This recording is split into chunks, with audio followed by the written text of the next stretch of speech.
Good evening, everyone. Welcome to the Chiefs Digest live Q&A. I am Matt Derrick from Chiefs Digest, and hooray, hooray! It is Q&A day.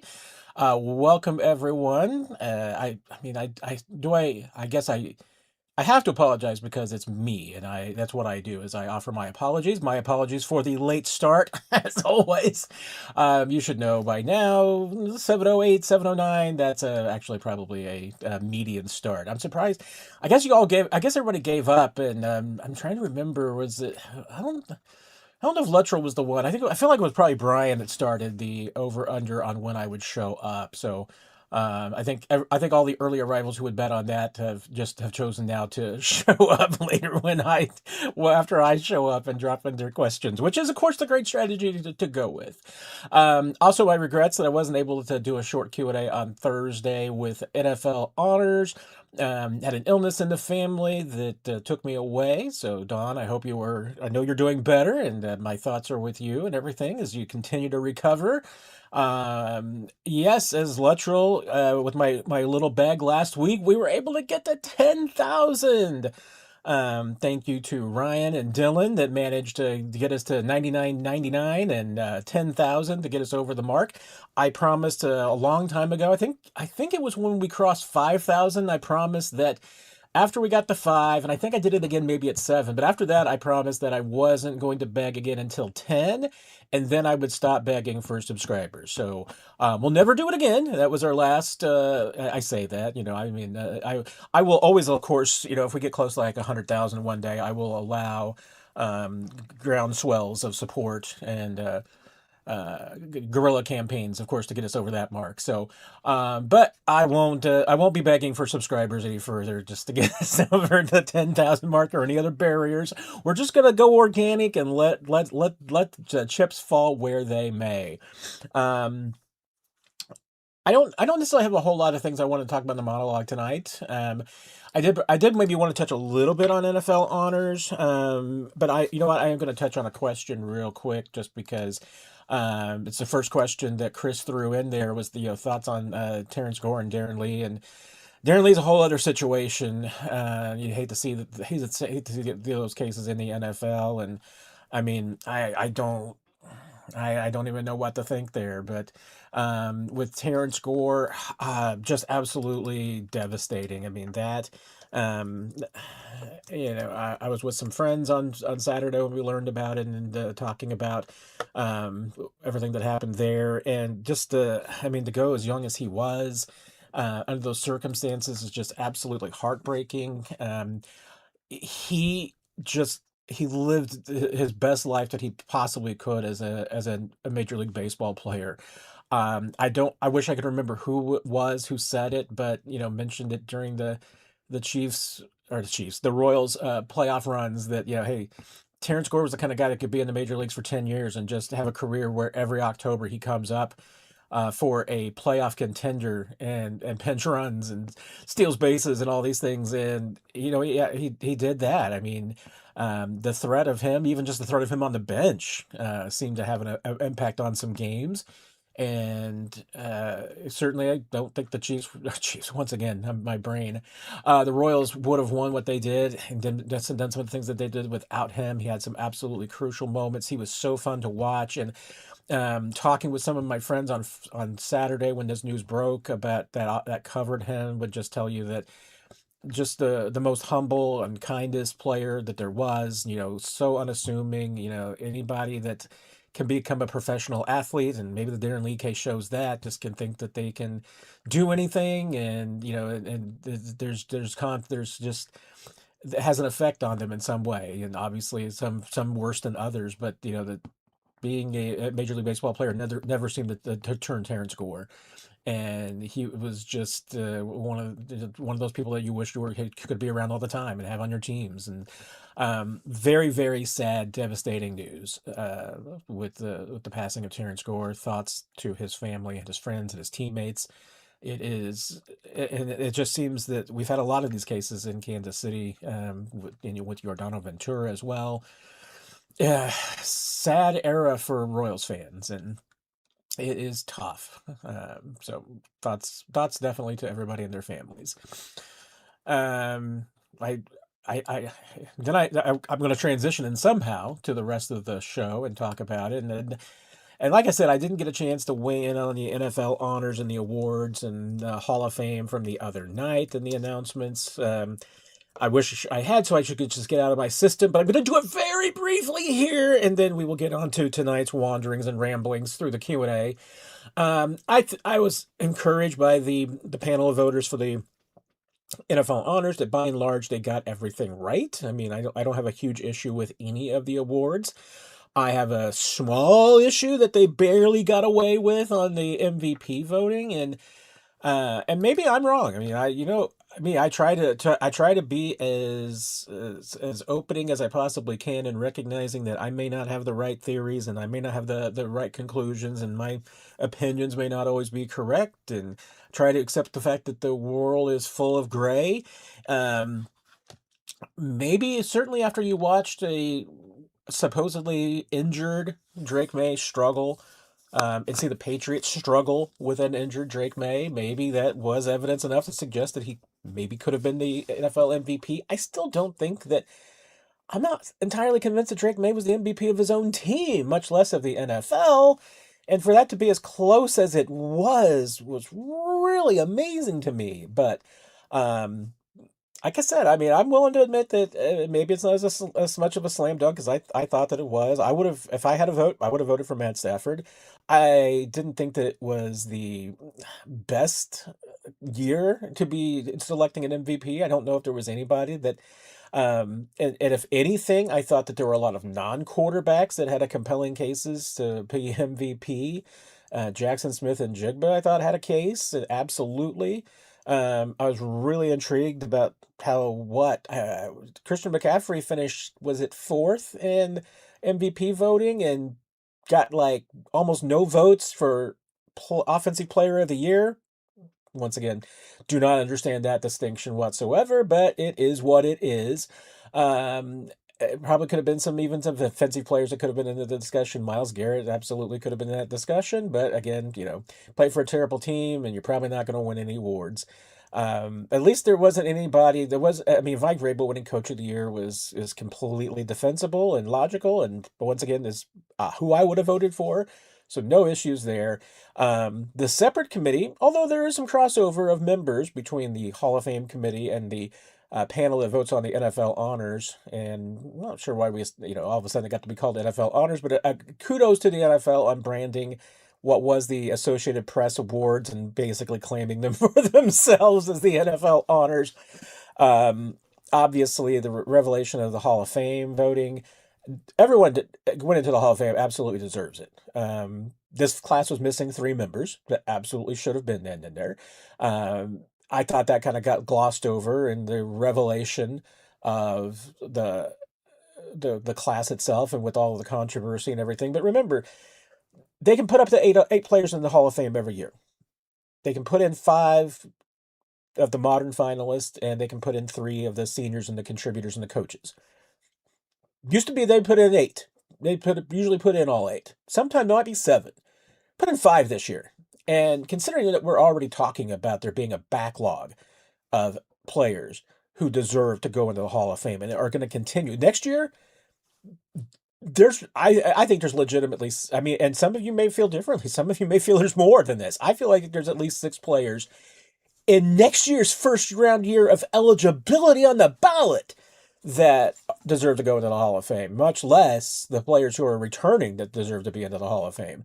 So, I mean, I feel bad for the Torrey Holtz of the world. I feel bad for the Frank Gores of the world. I guess they're not going to get in for another few more years. It's going to be a while because there's a backlog and there's some great players coming up. And like I said, next year, there's five players who are going to get in easy. So if you did not make it in this year and you were on the ballot, 27 or 28 or 29 or never is, I guess, when you're going to get in. So the fact that they just left three players out of the Hall of Fame that could have gone in is absolutely an indictment on the people who run the Pro Football Hall of Fame. It is an indictment on the members of the Hall of Fame voting committee who have not been on the top of their chairs and standing on their desks screaming about the changes in the voting for the last 2 years, about how this is so nonsensical and stupid. I don't know why. I would like to think that it's just simply an oversight on their part, but even now, I'm not seeing all 50 of them standing up, complaining about this and demanding reform, and that bothers me. Um,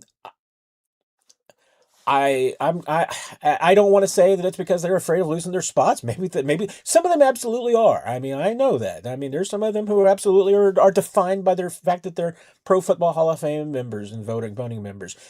The fact that it's 50 people that decide this is absolutely also ridiculous. I mean, the Baseball Hall of Fame has what, 500 voters, and I can't say that they necessarily get it wrong. You can have your arguments and your debates about the steroid era and those players and whether or not they deserve to go in or not, but you can pretty much legitimately make the case that in the modern era, at least, that players who legitimately deserve to be in the Hall of Fame are going into the Hall of Fame. I think there have been oversights, obviously, over the decades, and I think a lot of them, if not most, if not all of them, have been rectified eventually over the years. Some of the guys who have not gone into Baseball Hall of Fame, I mean, are probably fairly borderline. There are some very, very unborderline people in the that simply deserve to be in the Pro Football Hall of Fame who are not, and it's absolutely ridiculous that you could, I mean, that it's set up for this so-called small hall where they don't want to put 8 players in every single year. They want to put in 5. They want it to be restricted and limited. And I don't really get that. I don't, because I don't think it makes the Hall of Fame any better. I don't think it makes anybody want to go to the Hall of Fame. Hey, it's a small hall in Canton, everybody. Let's go check that out. It's not good for the Hall of Fame. I don't think it's good for the players. And as I, have been talking about in last year's group and everything that got left out, they are still leaving out the founder of the National Football League. I mean, I'm at a loss. And I get, Jimmy's, I see you're, mentioning about Vahe. And you know what? I mean, I hope that Vahe and I get a chance to have a beer one night and he can kind of, explain things to me and maybe we can talk about things and maybe I'll understand it better. And like I said, I understand his thought process and philosophy. And the fact that it's 2 different voting standards makes it a little bit difficult in this case. But the fact that he's forced to choose between players and coaches and contributors and, players who are only going to get maybe one shot at going into the Hall of Fame and never again versus a coach or an owner that are going to get shots every single year until they get in. I actually understand that. I get his reasoning and thought process. I still would have voted for Belichick if I were him, and I will gladly tell Vahe that if we talk about it. I mean, I imagine it'll come up at some point. He knows how I feel, so I don't think I have to tell him that. Um, and I do appreciate that he legitimately, I think, put some deep thought into it. I do not believe that that is the case with every single one of these voters. I still think he got it wrong. So I'm no don't get the wrong idea. I'm not letting him off the hook there. I think he got it wrong. At least he got it wrong for the right reason, And it wasn't that he was voting against Bill Belichick because of Spygate. And again, you know, you're not supposed to take those things into consideration for the Pro Football Hall of Fame. So I'm not going to take those things into consideration. Some people do, and they take these things into consideration, and as a result, they make some bad choices. I get that Vahe was trying to put the right people in the Hall of Fame to go there, and the players deserve it. Probably more so than the coaches and the owners, and you know what? I mean, that's the other thing. I mean, I'm glad for obviously that Kraft didn't get in, versus any of the players. I mean, the players deserve to go in before an owner does. I think absolutely. But again, the fact that you're forced to make these either ors when you are allowed to put 8 in, and now it's designed to try and put 5 in, is absolutely stupid and ridiculous. So the fact that we're just not all like I said, on our chairs and on our desks screaming about this process and demanding that they fix it is a little frustrating to me. So, um, I'm the Brown. You have absolutely nailed it. I should move on. I need to move on to my other ramblings of the night, and I'm going to do that. So, appreciate that. And you even chipped in the $2. So the fact that you paid me $2 to stop talking about it, I'm the Brown, you win. You absolutely nailed it. So we will move on to the next line of questions and get started with everything tonight. Chris, next question. Will a pro college team be the first to use artificial intelligence to call plays instead of a coach? Probably a high school team, if anything. I mean, that's probably where they're going to go. Gosh, you're right. I mean, it's probably going to come up at some point that that question's going to be there. I mean, yeah, at least we can test it out in Madden, and I mean, I would love for them to be able to plug that thing into NCAA 27 because sometimes the coaching that we get in that absolutely baffles me. And if they can find a way to plug Chat GPT and to making plays so that quarterbacks don't run out of bounds, on fourth down, well short of the line to gain, I'd appreciate that. So let's try it in Madden and NCAA 26 before we throw it into a real game. But yeah, I mean, everything starts in high school, Chris. So it'll start there. Then some small college, and and then it'll go to real colleges.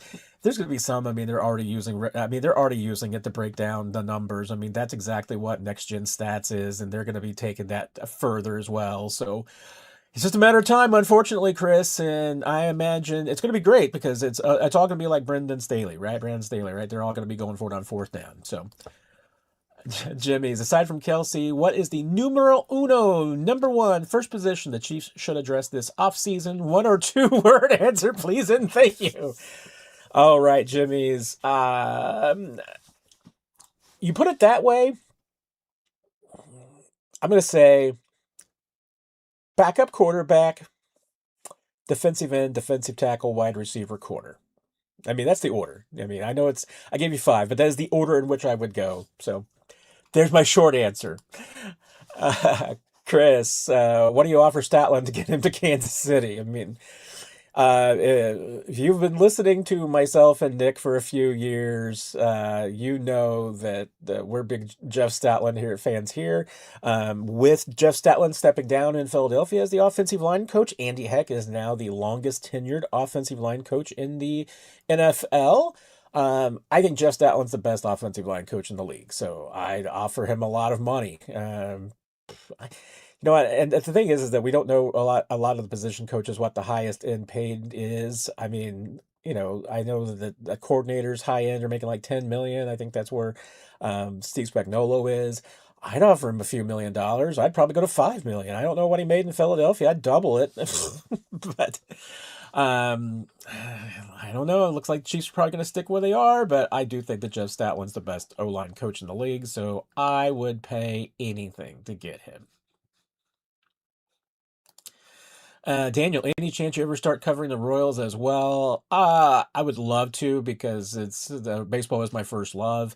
I know that as hard as this is and as time consuming as this is, I couldn't continue to do justice to the work that I do. I covering the Chiefs if I was covering another team. There's a lot of people in the market, especially the radio and the TV folks who do a great job covering every team, but I just think that to do it right, to do it the way that I want to do it, and the way that I think beat reporters should do it, you pretty much have to stick to one to really be able to drill into it. And um, so hey, will there ever be branches off and everything? Maybe. You never say never, but I would love to, but I'm a football and a Chiefs reporter for now. But I appreciate that, Daniel. Alex, learning that Mike Evans admires Mahomes and wants to play for him, could see it. Yeah. I mean, no, I mean, I absolutely could see it. I mean, again, the Chiefs would not be able to pay Mike Evans, market money, what he is worth on the open market. I mean, if Mike Evans came to Kansas City, it would be because he was taking a below market deal. Chiefs just don't have the finances, and yeah, you're talking about it as a realistic option. And I know where you're going with that, Alex. We both have fat fingers there, so um, he would absolutely make sense. It would be, I think, a great fit. I mean, Mike Evans is one of, if not the most professional receiver in the NFL. Um, and he certainly seems like the kind of guy that, one ring is not enough. He'd like more. Would love to be able to, I think he would love to be able to go on to another winning team. He's going to have a lot of options. The Chiefs, I think, would be a great place for him. So it's just a matter of, is he willing to take less money to come to Kansas City versus some other places? And if he's willing to do that, Kansas City might be the option. But there's going to be some other teams and some other contenders that are going to offer him real money too, and maybe a lot more money. So Oftentimes it comes down to money, especially if players already have a ring. But Mike's got a lot of money, so maybe it would be an option. I mean, we're too early at this point, since haven't even got to that point where you can start talking to free agents and everything. So there hasn't been a lot of buzz, but we'll get there eventually. Terry, what's the first Chiefs move? The Chiefs' first move. Had this exact conversation a little while ago over on Locked On Chiefs with Chris Clark and Ryan Tracy, and I probably gave him once again kind of like the answer to Jimmy's question earlier. I gave them multiple answers to the one question, but it's Travis Kelce's the first move. You're figuring out Travis Kelce just simply because that's the one thing that you can figure out the earliest and the fastest. He's going to make his decision whether he's already made it or not. He consistently told us all season that he was going to be making his decision beginning of March. Could be earlier, but the longer we go without him announcing that he is retiring, I assume that every single day it gets more likely that he is not retiring and that he will come back. I know there was a speculation from a speculation Twitter account that it might be happening soon. No reason to believe that, but it's always possible. I still, like I said, I mean, if he comes back, we're going to hear sooner than later. It could still be March before we hear, but that's one of the two first pieces. The other one, obviously, Jawan Taylor. The Chiefs don't have to wait until the beginning of the new league year. They can make that move at any time since he only has 1 year left on his contract. There's nothing that's going to accelerate the money in that contract, so they don't have to wait until after March 12th in order to make him one of those June 1 cuts that allows you to push money into 2027. In this case, they can make that move anytime, make him a free agent, and allow him to hit the open market and start talking to teams.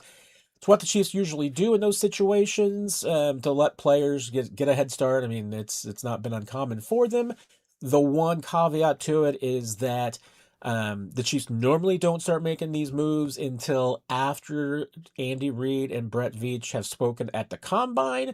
I'm trying to remember if I'm not mistaken. A couple of years ago, Brett Veach they made the announcement about what they were going to do regarding one of the fifth-year options, and I think it might have been.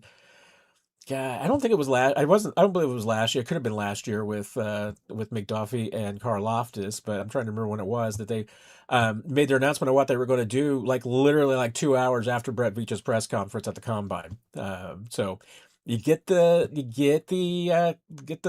press conferences at the combine over with, so you don't get asked about the decision. All you get asked is, what are you going to do? In which case you can kind of dance around the question. You don't get asked, the why did you do it or why didn't you do it or all of those, hardball and inside base, football questions. You just get the general question about the theoretical aspects of it. So you wait until after that, and then you move on. So I would expect most of the moves that we're going to start seeing with the Chiefs, they'll start doing that after the combine appearances from Andy Reid and Brett Veach. Jesus, will there be new NFL rules to come? Um, and Nikki pimed in like right behind that with will the tush push get banned? I assume it's going to be on the ballot again this year. They're going to look at the kickoff rule again and see if it's working and if there's any tweaks that they want to make to that. I get the sense that they're going to continue to look at replay and how it is used, and if they want to expand it to more elements. I'm trying to remember if there's anything else this year there were some trial rules last year. There's nothing that's jumping off the top of my head. That were some tests last year that they were seeing what worked before they move forward. But and again, hey, Chris, let's hope pushing offensive players in general gets banned again. Actually enjoyed when that wasn't a rule. Um, yeah, I mean, the play, the one that stands out to me, obviously, is the Josh Allen play that, he basically got pushed about 15 yards downfield. I mean, that just starts to get ridiculous after a while. And I mean, honestly, for the Chiefs at this point, and you got Kareem Hunt, and if you keep Kareem Hunt's been just as effective, if not more so, in short yardage situations. That's the tush push. So you've kind of got your own tush push solution without running a tush push. So it'll probably work in the favor of the Chiefs this time around. It's hard. I mean, there's enough teams running the tush push now that they may not be able to get the votes that they want to ban it. I mean, they need they need 9 votes to block it.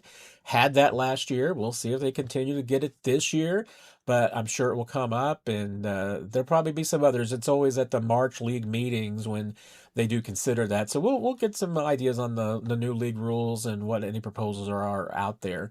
Um, we'll see if there's anything else that pops up. Patrick, what do you think Veach's first move is to start the offseason? At what point can he begin to cut players or to clear cap space? And I mentioned a little bit of that a moment ago, Patrick, but I mentioned like the June 1st thing. And so that's the first thing that if you're looking at like Spotrac or over the cap and you're looking at contracts, if the Chiefs want to cut anybody, they want to walk away from anybody, you want to look and see if they have multiple years remaining on their contract. If they have multiple years, that's a guy that you're probably not going to cut until after the beginning of the new league year. And that's what starts on March 12th. If those are the guys that, if you have anybody that you want to make like a post June 1 cut, which is when you then get to split that money up and the salary cap hit. I mean, let's say this is not going to happen. I'm just saying it's not going to happen. But let's say the Chiefs wanted to cut Chris Jones. If you wanted to do that, you'd have to wait until after the beginning of the new league year. You could make him a June 1 cut, and then you would have, some of that money would hit in 2026. The rest of it would hit in 2027. If you don't make them a June 1 cut, and you can't do that, like I said, until after the new league year. So if you cut somebody like that right now, you're going to take all of that hit in 2026. So that's why teams do wait to do that. There'll be a decision coming up, in which the Chiefs don't have much of a decision this year on their 5th-year option. They've got one. They'll be coming up on Felix Anudike-Uzomah. The deadline for that is the beginning of March. They're not picking up that option, so there's not a lot of drama there.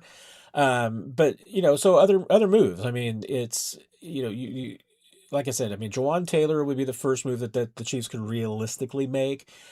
Getting something decided with Travis Kelce is going to be the other early decision.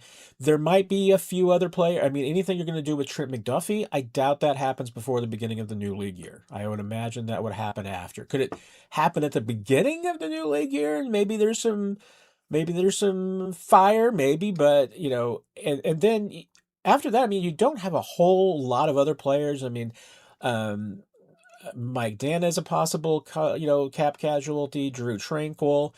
I think after that, it gets pretty marginal about the value that you're getting saved and cap space on some players and walking away from them. So I think I think at that point that you've only got a handful of those decisions this year. It's not like you got a lot of others as far as walking on some contracts to save some money. One interesting aspect will be Patrick Mahomes, because my understanding has always been with Mahomes' contract that the roster bonuses that are built into there, and the roster bonuses were a part of that whole, the rolling bonuses and everything that the Chiefs have built into that contract, that the Chiefs can, at their discretion, convert those roster bonuses into signing bonuses, and therefore, spread that out over the next 5 years. What made 2026 and this year a restructured contract, not just, converting money into a signing bonus. What made this a renegotiation year is that he doesn't have a roster bonus a big one. He's got 10.4. That's nothing. I mean, if you converted that into a signing bonus, that would only save you $8 million of cap space this year. He'd still count $70 million towards the cap.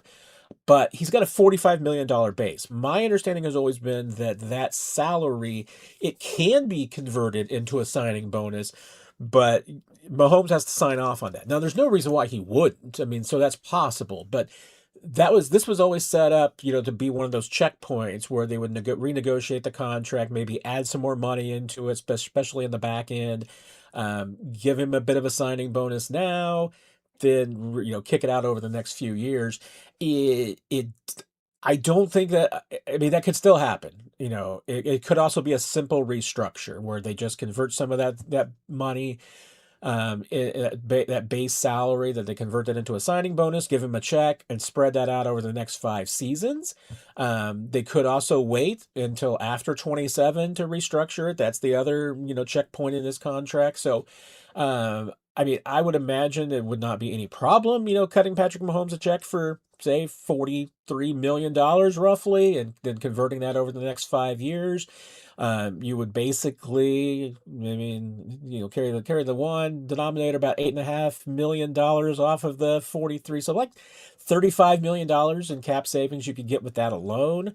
The roster bonus you could, kick in too, so you could save about a max of maybe $37-38 million in cap space by maxing out Mahomes' contract.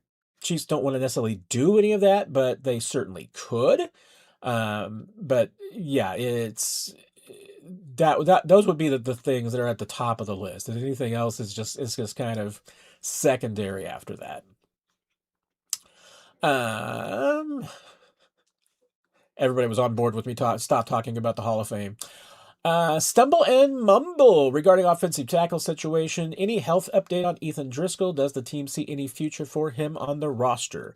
Yeah, Ethan is doing very, very well. He is fully recovered from his health, and hopefully I'll be able to talk to Ethan here pretty soon and maybe give you more insight on that. He's been fine since, really probably about midway through the season. He was obviously still getting his strength back, but Ethan, as you may remember, the team reported that he had an appendectomy during training camp, and that's what led to him going on the injured on the non-football illness list. But no, Ethan's doing great. He is fully back. I mean, he would have loved if he was eligible. He would love to have tried to get back on the field by the end of the season. But once they put him on NFI, that was not going to be an option anymore.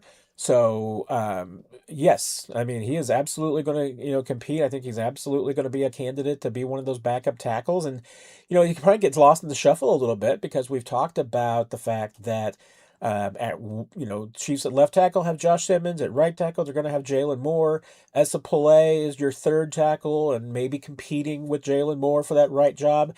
Then you got True Godric, who got some experience at the end of the season, is pretty valuable, but Ethan Driskell is going to be back in the mix. And so, yes, we'll see what happens. I mean, that's I think we're going to have to go to the training camp to see how all those guys look. But no, Ethan will absolutely be a part of that discussion. I'm eager to see him, and like I said, I know from talking to him that he was ready to go. He was healthy enough to go, and he is back. But you know how these things roll in the NFL. So, and like I said, I'm hoping that I might get a chance to talk to Ethan here in the next few weeks, and maybe we can have him. Maybe I can even get him on the show, and we could talk about everything. Patrick, when will you start doing mock drafts? Probably here pretty soon. I mean, especially since since the Chiefs have extended their off season. Usually, I don't think I usually do my first mock draft until after the combine, but I may do one before that. So, could be sooner than later, Patrick. Brian, has virtue signaling and Goodell politics ruined the NFL? Not sure if there's any numbers that point to that. I mean, the Super Bowl was still watched by just about as many people as it was last year, and it was a better Super Bowl last year. Well, okay, the game wasn't as good. The game last year was terrible. Let's acknowledge that. But last year's Super Bowl was still the most watched program in American television history. I mean, you could probably make an argument a little bit that, hey, the discussion this year over the halftime show maybe affected their numbers a little bit. I mean, still a lot of people, 125 million people watched the Super Bowl on average this year.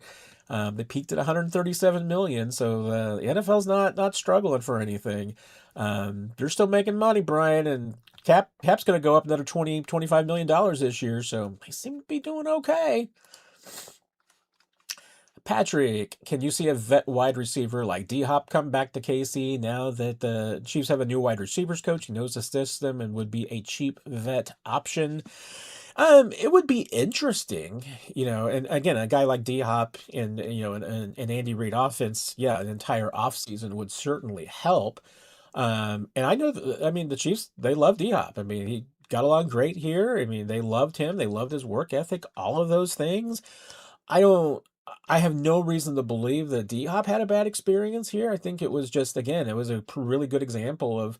I mean, and let's acknowledge the fact that D Hop had basically the best, season of any midseason wide receiver acquisition that Andy Reid's ever had, and by far. So we're not talking like he was terrible here or anything like this. But um, yeah, I doubt it would happen, just because I think D Hop would probably prefer some other options, places where he would get to play more. I mean, in Kansas City, even with the situation that the Chiefs have, it's obvious that they've got, Rasheed. They want Xavier Worthy. I mean, anybody that they're going to be bringing in is going to be number three, and they've got Travis Kelce too. So anybody who's going to come in is probably going to be the fourth option.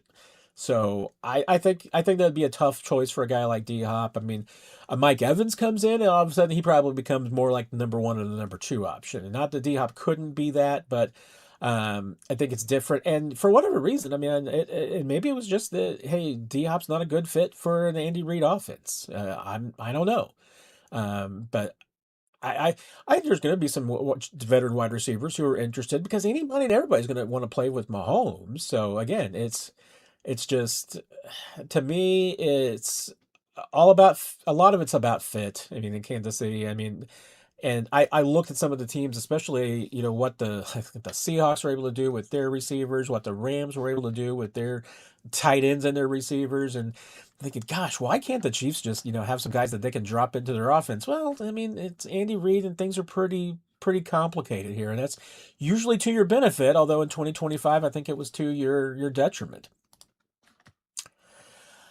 Trey Day today. You really think they'd bring back Kareem when they have Pierce stashed away? McKinnon had a decent season and didn't get brought back.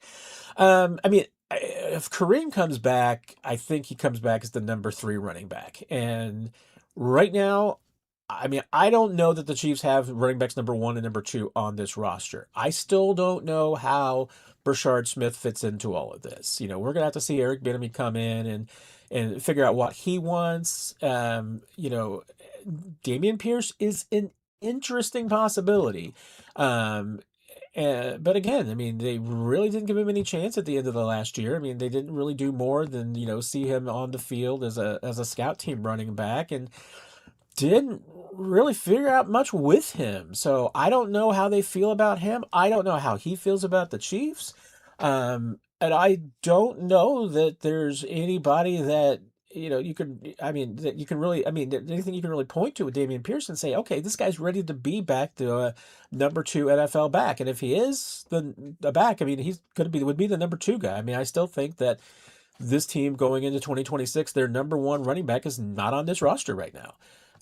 Could be a free agent, could be a rookie, who knows? But I don't necessarily think that Pierce is 100% locked for this roster. I mean, at this point, I'd probably say he's more like maybe 50 or 60%.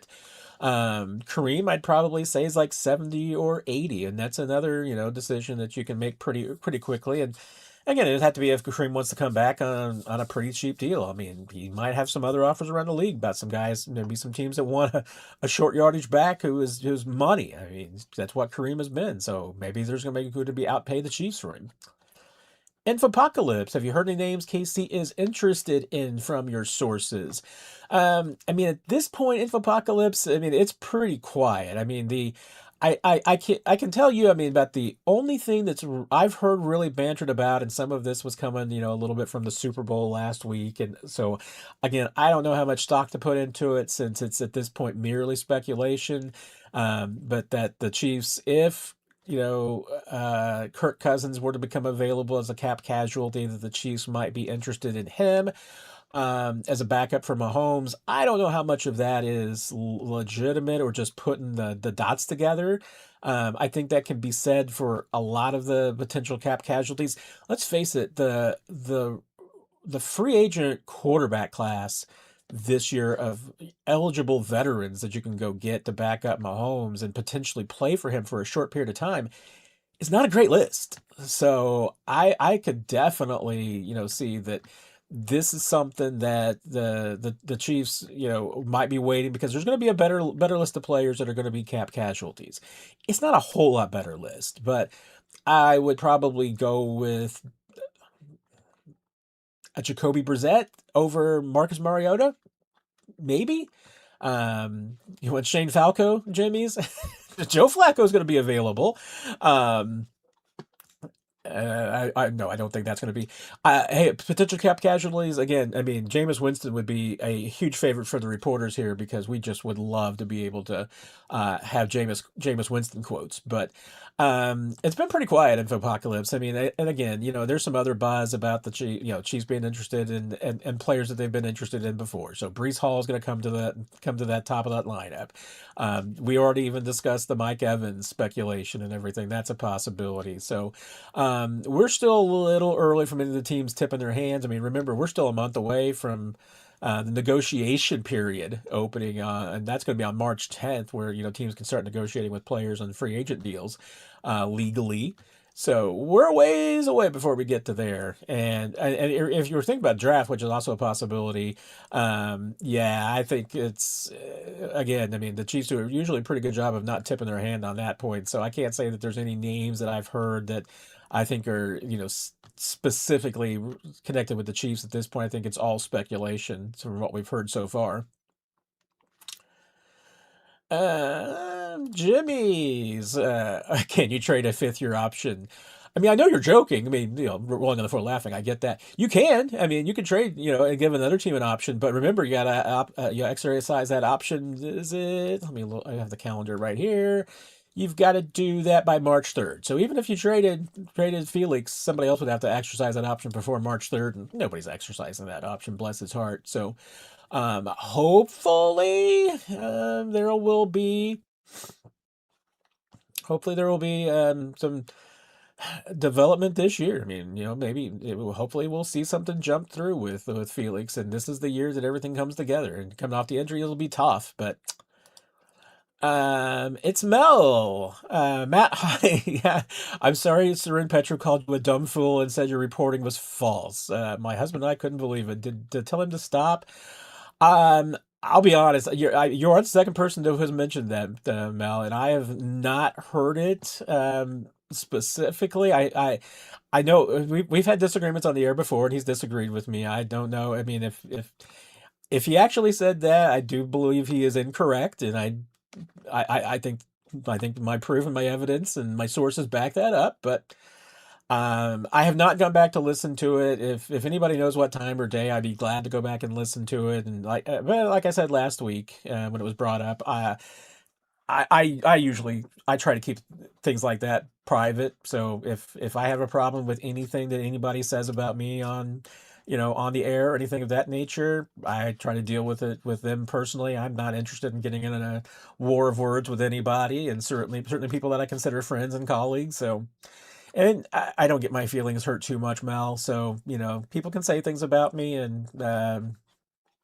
maybe I'm a pushover. That's what some people will say about me. But I try not to let things like that bother me. You can't have too much soft skin in this business, so it is what it is.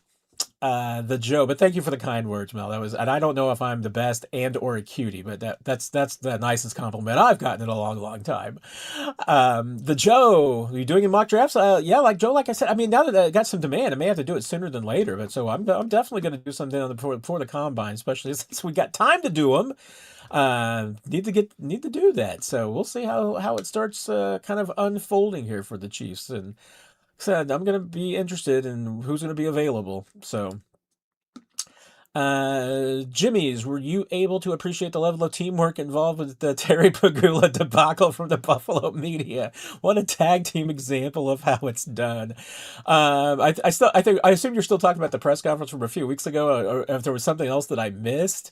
I would love to take a look at that because, yeah, I mean, that's the other thing. I've got a bunch of stuff that I'm working on because we're going to be doing some changes and some updates here very, very soon at Chiefs Digest. So I've got some things that I've been working on, and one of those things that I've been putting together is my list of the 8 teams that don't know what they're doing, and I can't. I can't in good conscience put Buffalo on there because they've been too good, but they're going to get an honorable mention because Terry Pagula is just, oh my goodness, that is just the absolute. I mean, it could get ugly in Buffalo here pretty soon. It could really get ugly here pretty soon. I tell you what, I mean, I guess we've hit rock bottom here for the post Super Bowl. We got a kind of a small crowd tonight, not a lot of questions, so we might be wrapping up a little bit early. Maybe I haven't been rambling as much, also. So, um,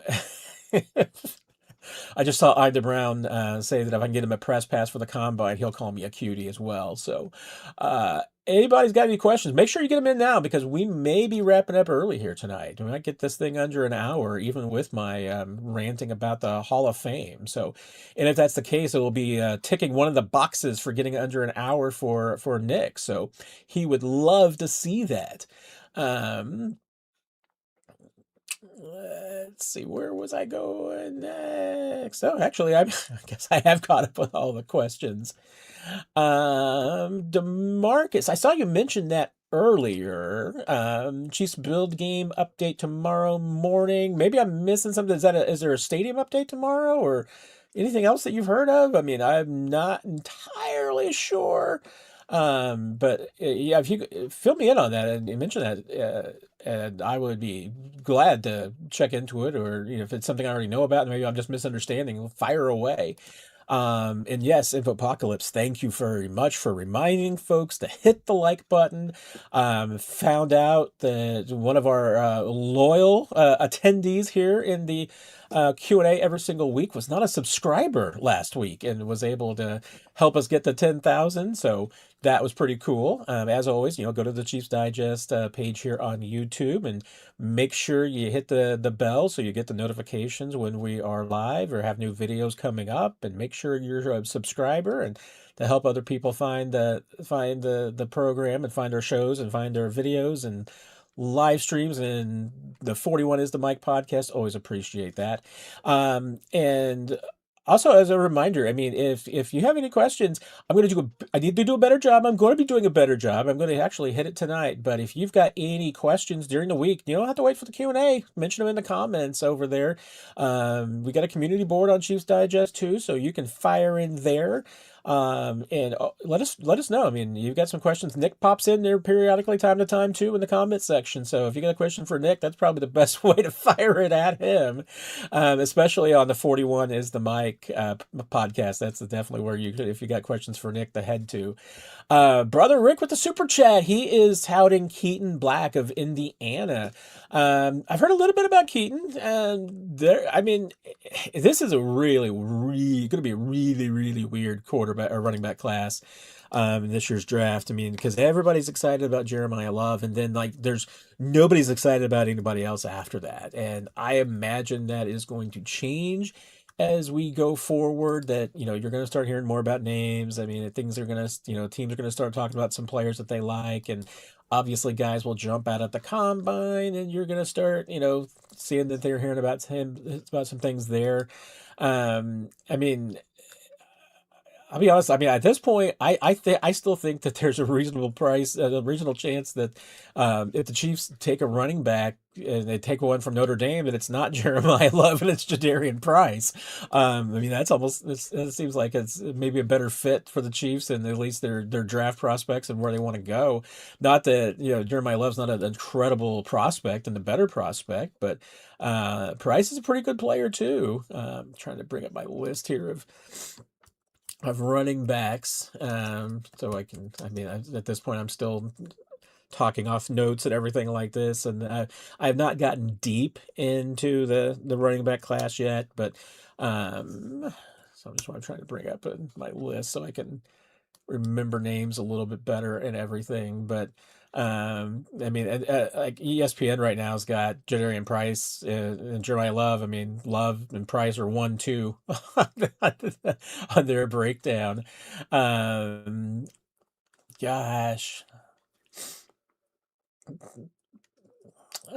Black is gosh, they only have Black listed right now. It's kind of surprising to me, but it's a big drop off after the top of the top of the line. I mean, people are talking about maybe there's not going to be another running back drafted until I mean, there's some people got third round grade on Jadarian Price, and like I said, a lot of places like ESPN, he's the number 2, number 3 running back on the board. So it will be interesting. And yes, I mean, I think that the Chiefs and a running back is going to be a hot commodity. I'm still not 100% sold about what the Chiefs like and believe in with Brashard Smith. It certainly seemed like during the season that they got cold feet on him as a running back, and maybe once again that was simply a size issue, and they're hoping to put some muscle on him this offseason and build him up a little bit more. Eric Bieniemy viewing of Brashard Smith is going to be pretty critical to this too, and he did a very good job of dodging that question and making sure that he didn't talk about it. He made sure to say, it's like, I haven't watched any tape on this team or any of these guys, so don't ask me about any of them. He definitely dodged those questions, but sooner than later, we will be talking to Eric Bieniemy about what he thinks of these guys and what he thinks about Brashard Smith specifically.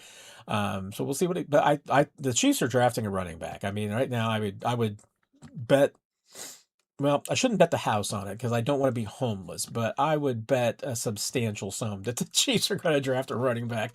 I mean, unless they feel like that they get their guy in free agency. But right now, it certainly seems like drafting a running back is going to be very, very likely. I'm Brown. Do you think Eric Bieniemy is being typecasted, labeled as a disciplinarian, and not for his coaching abilities? It's interesting because even what I thought with like Trey Smith from the Super Bowl was talking about EB, and he was kind of talking, joking about the fact that you hate it just because of how tough he is and everything. But and he might be. I mean, like I said, I've having seen Eric Bieniemy coach, and being at those practices and getting it. I've been describing it since he's come back as the fact that he and Andy Reid are very, very similar coaches. They are both tough love coaches. They just come about it from different directions. Andy Reid's the kind of guy who's going to build you up, but when he gives you the tough love, it doesn't happen often, but it's real and you feel it when he gives you that. I mean, when he rips into you, it's you feel that. EB's the guy that he's hard on you all the time, probably most of the time. But when he loves you up, that means the world. I mean, like I said, those two guys, I think they are both disciplinarians. They are both hard on players. They just come at it from different directions. And, it's kind of, I mean, a little bit like a good cop, bad cop. And it worked the first time around. We're going to see if it works the second time around. But you make a great point, which I feel like what you're pointing to on the Brown is the fact that maybe people in the NFL view EB as just merely a disciplinarian and that bad cop, and they're not consider him and his coaching abilities. Is it possible? Maybe. I mean, I don't know because I don't. There's never really been a clear reason about why EB didn't get a head coaching opportunity, other than he's just not what teams are looking for. I mean, granted, a bunch of, hey, some defensive-minded coaches have gotten head coaching jobs, but obviously Matt Nagy didn't get a head coaching job, and he's also in that EB vein. I mean, because of the connection to Andy Reid. So did he get punished too? For not, for just not being his own kind of guy and everything. Is that an issue for EB? Could be. I mean, and if anything, I mean, I feel like that if the reputation of EB is a disciplinarian, there's a bunch of head coaches out there who are disciplinarians. That should be the direction you're going to.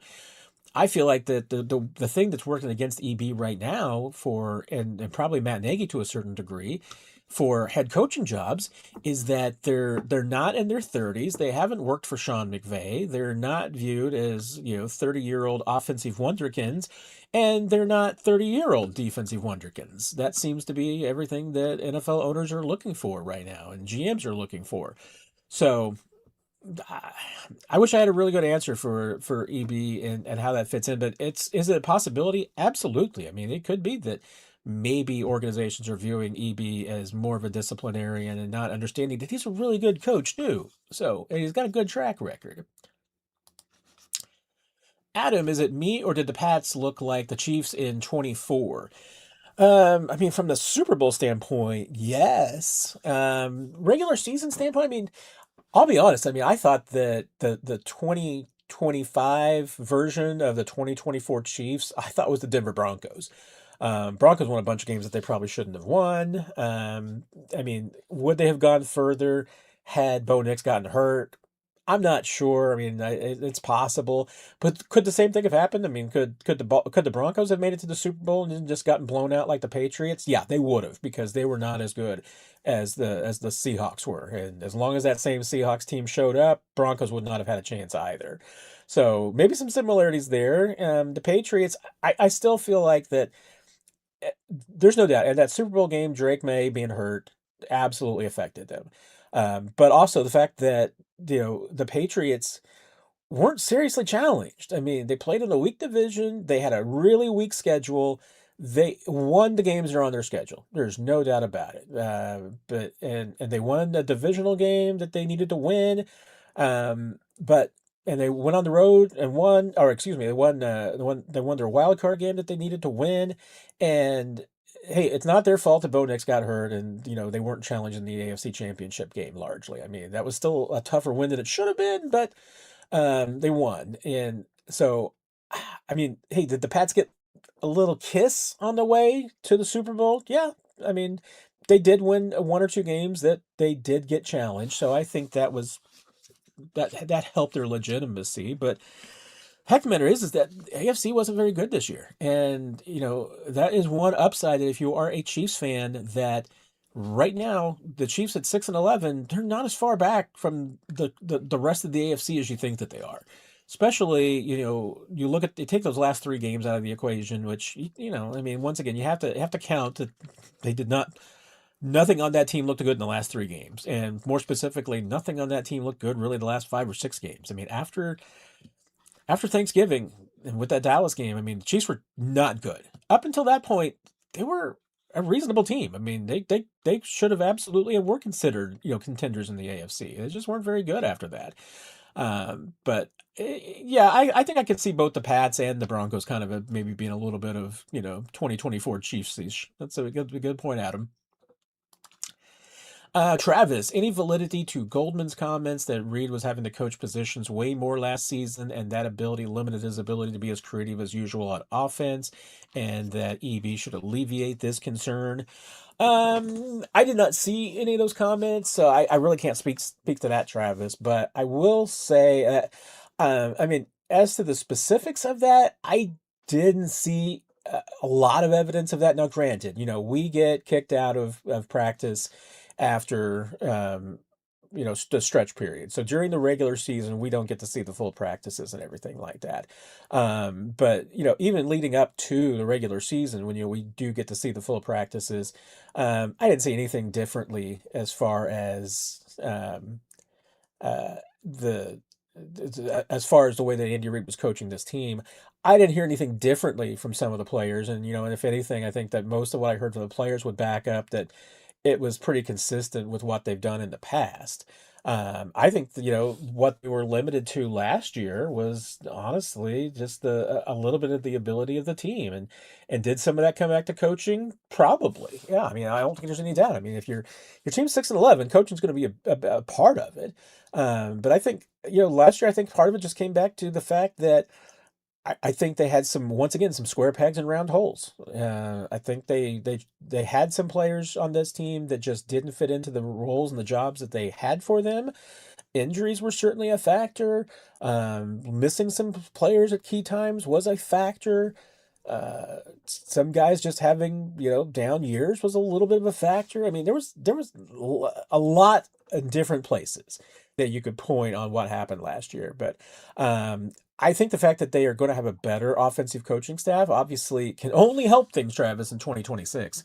But I didn't necessarily see any evidence that it looked like that Andy Reid's focus was taken away. And again, I mean, I think that a lot of their missteps on offense last season, again, a lot of them come back to having just not maybe done as much transition in the offseason, not kind of keeping up with the rest of the league, not making the adaptations to what they saw in the Super Bowl from the Eagles, and knowing what teams were going to throw at them last year, and being predictable. And again, you want to talk about predictability, go back to that film of the Chargers game at Arrowhead late in the season. Chargers looked like they were in the huddle. I mean, they looked like they knew every play call. They looked like, and part of it's because the Chiefs last season were just running a lot of their greatest hits on offense. So there wasn't a lot of new accent going on out there. So I think that was a big part of it. I'm DeBrown. Better book to give a Chiefs fan, Showtime or At Last? Well, I would like to hopefully think that both of them are really good. Both of them are dated. I mean, I'm not gonna lie. Showtime was the last one, and that came out after the 2019 Super Bowl. So it's been a while since I've had them both out, I'm DeBrown, and both of them are probably hard to find. I know Patrick Mahomes is. It's been out almost 8 years now, so 7 years, and it's out of print, so probably harder to find.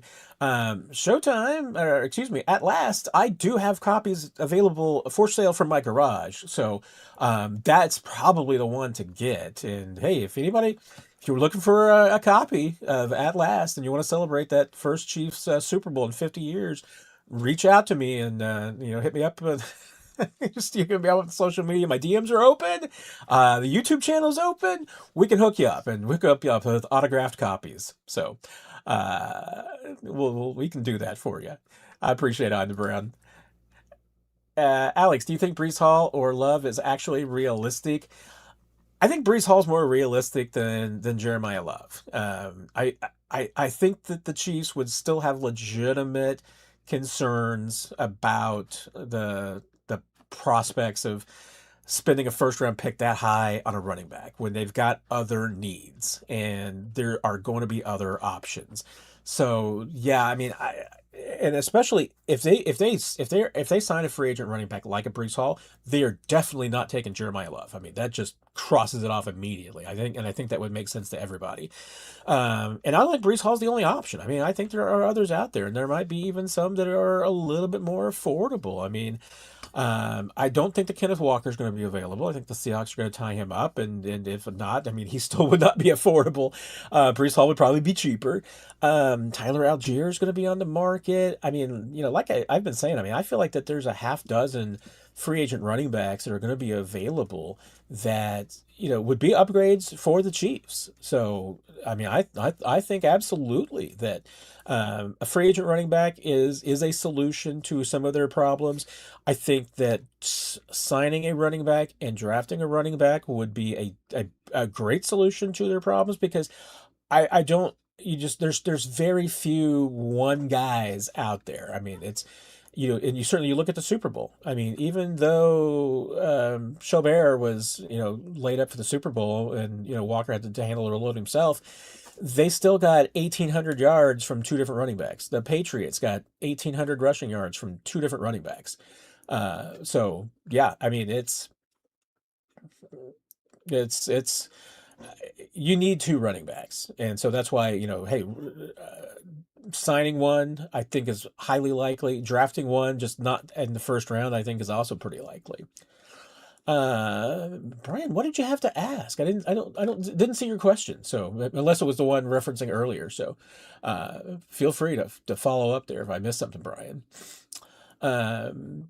Ron, I did not see that. So I will go back and look at it. So yeah, if you have the clip and everything like that, I'll go check it out and everything. And like I said, I mean, if it doesn't take much to hurt my feeling. Well, no, let me say, misspoke there. It takes a lot to hurt my feelings, but if he said something that bothered me, I will definitely bring it up to him. That I just don't like having public feuds or fights. I just don't think it's very cool or anything. So, Alex, how come Romeo Crennel kind of just faded away years ago? Wasn't he a good defensive coach? I mean, honestly, Romeo didn't. I mean, he just got old. I mean, it was.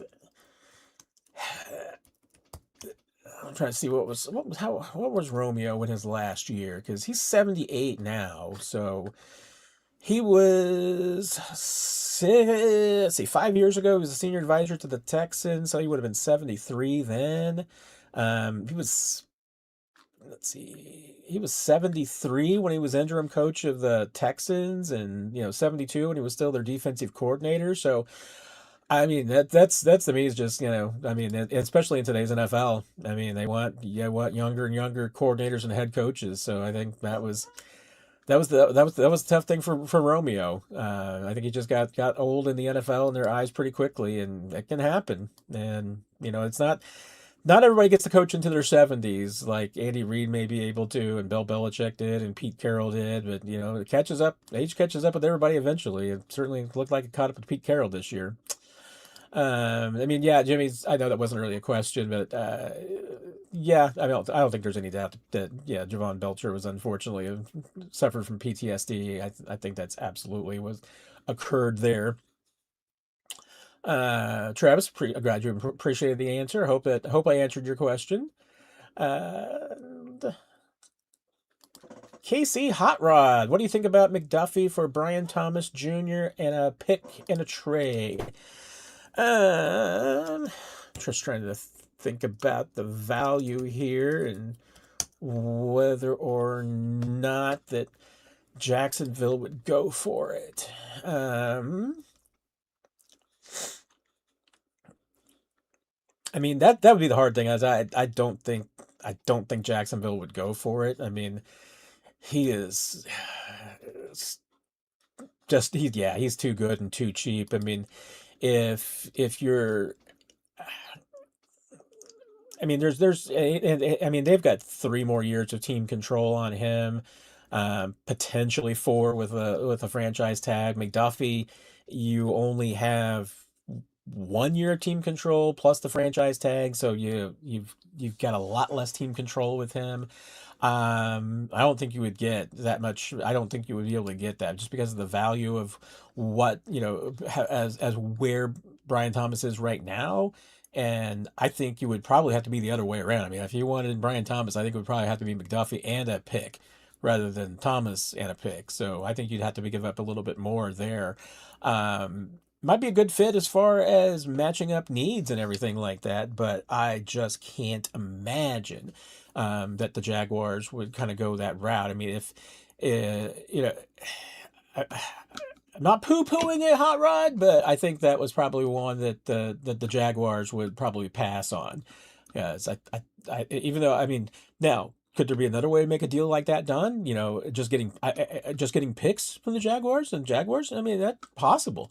I think the Jaguars would certainly be interested potentially in a guy like Trent McDuffie. And if you're able to get like I said, I mean, I think that a second and a pick, say a second and a fourth, I think, be really good return for Trent McDuffie. That's just the reality of the market. I mean, and it's kind of recognizing the reality of Trent McDuffie and the fact that, hey, if a team's going to trade for him, they're going to have to sign him. And if you wanted more than that, you would have had to probably trade him a year ago. So, I don't think I hope he didn't miss anything, Jimmy's. Chris, Villanova versus Notre Dame and Roma, Italy to start next college basketball season. Where would you want Missouri or Kansas to play to start the season? Um, I will say, I mean, well, one, I mean, I'm going to say it's an or because I don't want Missouri and Kansas to play against each other anywhere but in Columbia, Kansas City, or Lawrence. That's where those games should always be.